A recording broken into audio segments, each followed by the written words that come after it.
देवेंद्र फडणवीस बोलतात आहे।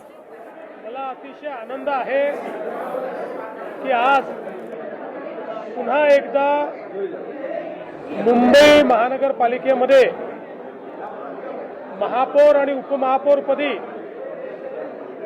शिवसेना भारतीय जनता पार्टी महायुतीचे आमचे सदस्य विराजमान झाले आहेत। महापौरपदी सौ रितू तावडे आणि उपमहापौरपदी श्री संजय घाडी असे दोनही महायुतीचे शिलेदार हे आज विराजमान झाले आहेत आणि एक या महानगरपालिकेला लोकाभिमुख आणि पारदर्शी प्रशासन देण्याच्या बद्दल मी आणि शिंदे साहेबांनी जी लोकांना मतं मागितली होती आणि मुंबईच्या जनतेने जो प्रतिसाद दिला होता त्या प्रतिसादाला अनुरूप अशा प्रकारचं आज या ठिकाणी पदारोहण होत आहे। मी विशेषतः महापौर सौ रितू तावडे यांचं अभिनंदन करतो। एक अनुभवी आणि अस्सल मराठी चेहरा म्हणून त्यांच्याकडे बघितलं जात आहे।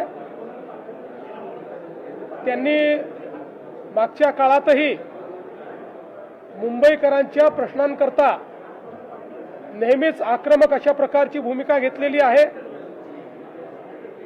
आणि मला विश्वास आहे की यापुढे देखील त्यांच्या माध्यमातून मुंबईच्या विकासाचा जो कार्यक्रम महायुतीच्या सरकारने सुरू केलेला आहे तो आता महानगरपालिकेच्या माध्यमातून अतिशय चांगल्या पद्धतीने राबवला जाईल। सोबतच उपमहापौर म्हणून जुने जाणते अनुभवी शिवसैनिक संजय घाडी त्या ठिकाणी आहेत। त्यांच्याही अनुभवाचा फायदा हा निश्चितपणे मिळेल।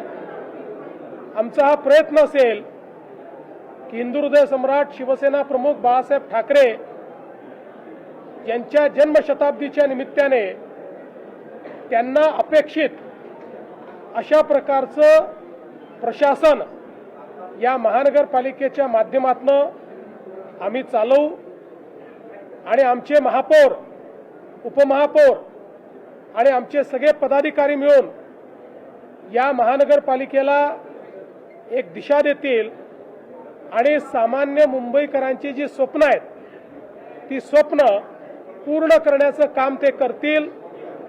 त्याला पूर्ण ताकद देण्याचं काम महायुतीचं सरकार करेल।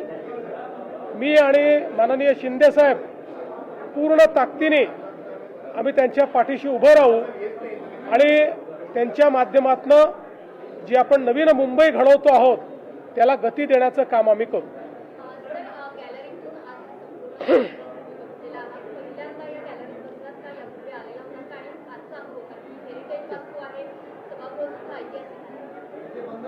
या गॅलरीमध्ये मी पहिल्यांदाच बसलो।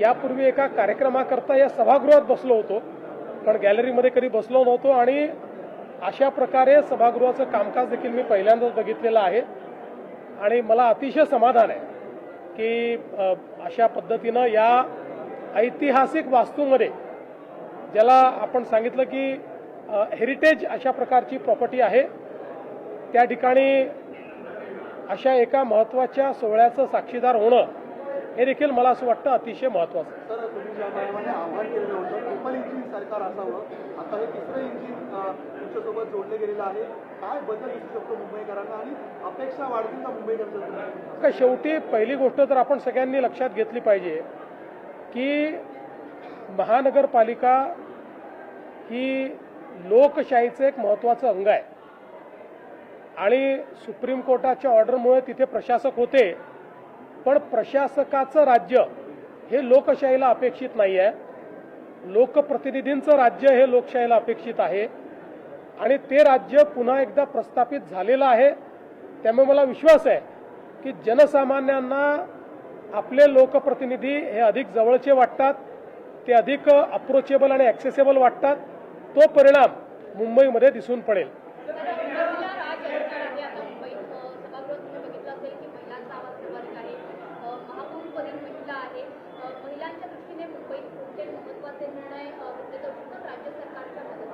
मला असं वाटतं की आता हा सगळा अजेंडा तुम्ही महापौर उपमहापौरांना विचारला पाहिजे. ते बसले आहेत, आता त्यांचं काम त्यांना करायचं आहे. त्यांना जी मदत लागेल ती देण्याचं काम आम्ही करू.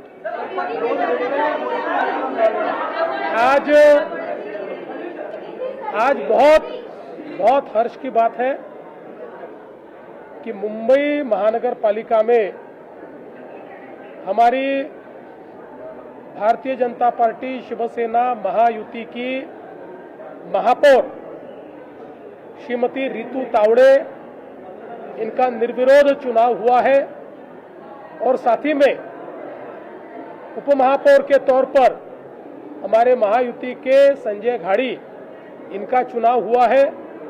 मैं दोनों को बहुत बहुत बधाई देना चाहता हूं. विशेष रूप से हम लोगों ने जनता को जो वादे किए थे उन वादों को पूरा करने का काम अब ये महानगर पालिका करेगी. श्रीमती रितु तावड़े एक अनुभवी इस प्रकार की नगर सेविका है. उन्होंने पिछले समय भी बहुत जनताभिमुख इस प्रकार का कार्य किया है. उनको महानगर पालिका के प्रशासन की भी समझ है, जनता की नब्ज को भी वो जानती है. इसलिए मुझे पूर्ण विश्वास है कि महानगर पालिका को वह अच्छा नेतृत्व देंगी और महापौर के रूप में जो आम मुंबईकर है उसके सपनों को वो पूरा करेगी. संजय घाड़ी उपमहापौर के रूप में जो चुने गए हैं, एक अनुभवी इस प्रकार के शिवसैनिक है और मेरा विश्वास है कि वे भी पूरी ताकत के साथ इस प्रशासन को चलाने में मदद करेंगे. हमारा प्रयास ये होगा कि ये साल हिंदू हृदय सम्राट शिवसेना प्रमुख बाला साहेब ठाकरे जी के जन्म शताब्दी का साल है. इसलिए उनके सपनों को पूरा करने का प्रयास हमारी महानगर पालिका के माध्यम से होगा और साथ साथ समूचे देश में प्रधानमंत्री मोदी जी ने जिस प्रकार से जन जन के लिए विकास का कार्य किया है, गरीब मध्यम वर्गीय सभी तक जो विकास पहुंचाया है, उसी विकास को आम मुंबईकर तक पहुंचाने का काम हमारी महानगर पालिका करेगी. ये मुझे पूर्ण विश्वास है. मैं और एकनाथ शिंदे जी पूरी ताकत के साथ इस महानगर पालिका को मदद करेंगे.